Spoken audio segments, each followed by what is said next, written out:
আসসালামু আলাইকুম গাইস, কেমন আছেন আপনারা সবাই? আপনাদের জন্য একটি আলুর চপের রেসিপি নিয়ে আসছি। প্রথম দেখুন আলুটি সিদ্ধ করে ডললে এখানে বেশি করে কটা কাঁচা পেঁয়াজ দিছি, কটা কাঁচা মরিচ দিছি, বেশি করে ধনিয়া পাতা দিছি, স্বাদ মতন এখানে আমি লবণ দিয়ে দিব। তো লবণটা দিয়ে এখন আমি ভালো করে আলুর চপটারে ভালো মতন হাত দিয়ে ডলমু। তো হাত দিয়ে ডললে তারপরে কিন্তু সুন্দর করে পেঁয়াজটা মাইখা তারপরে কিন্তু আলুটা একসাথে ভালো করে মাইখা নিব। আর আলুটা ভালো মতন এটার সাথে মিলাইয়া ধনিয়া পাতার সাথে মিলাইয়া লবণটা দেখে তারপরে কিন্তু আমি আলুর চপটা বানাই নিব। আর দেখুন এদিকে আলুর চপটা ভালো করে ডলা হয়ে গেছে। আর এখন আমি কিন্তু আলুর চপটি বানাই নিব।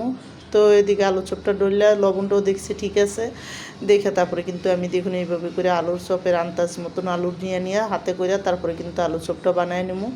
আর এইভাবে আমি সবটি আলুর চপ দেখুন বানাই নেবো। বানায়া তারপরে কিন্তু একটা সাইডে রেখে এখানে আমি কিন্তু দেখুন 1 কাপের মতো নেব। 1 কাপের মতো নেব আমি এখানে বেসন নিছি। বেসনের সাথে আমি ময়দা তারপরে কর্নফ্লাওয়ার একসাথে চাইলা রেখে দিছিলাম। আর এখানে দেখুন হলুদ দিয়ে দিছি আধা চামচ ধনিয়ার গুঁড়া, আধা চামচ মরিচের গুঁড়া, অল্প করে আধা চামচ আমি এখানে আদা রসুন বাটা দিছি, স্বাদ মতো লবণ দিছি, দিয়ে কিন্তু অল্প পানি দিয়ে সুন্দর করে ব্যাটারটা দেখুন আমি ডইলা নিছি।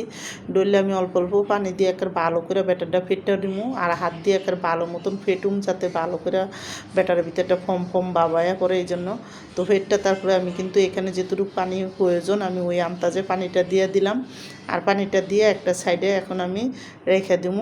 তো আমার এই আলু চপের রেসিপিটা যাদের পছন্দ তারা লাইক সাবস্ক্রাইব দিন, প্লিজ আমার ভিডিওটা বেশি বেশি শেয়ার করে দিন আর সাবস্ক্রাইব করে দিন।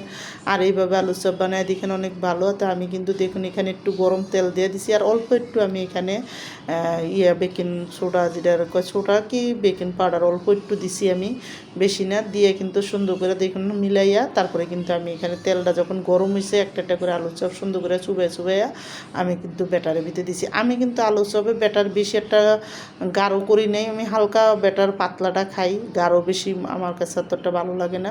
তো দেখুন এদিকে কিন্তু আলু চপটি আমার সুন্দর করে দেওয়া সব হয়ে গেছে গা। আর যখন আলু চপটি দেওয়া হয়ে গেছে দেখুন সুন্দর করে কিন্তু আলু চপটি উপরের দিকে ফুললে উঠতেছে। আর যখন সবটি আলু চপ উপরের দিকে ফুললে উঠবো তারপরে কিন্তু আমি উল্টে দিব।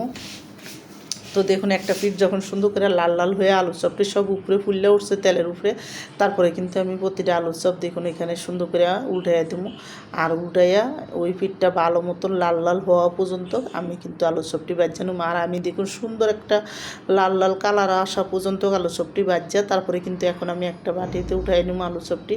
তো দেখুন আমার আলু চপটি কত সুন্দর ফুলছে। আর একটা পাতলা বেশি একটা গাঢ় ব্যাটার কিন্তু আমি এখানে দিই নেই, পাতলা ব্যাটার হইলে আলু চপটা খাইতে মজা লাগে। তো দেখুন এদিকে আমার সবটি আলু চপ কিন্তু সুন্দর করে ভাজা শেষ আর আমি রেখে দিলাম।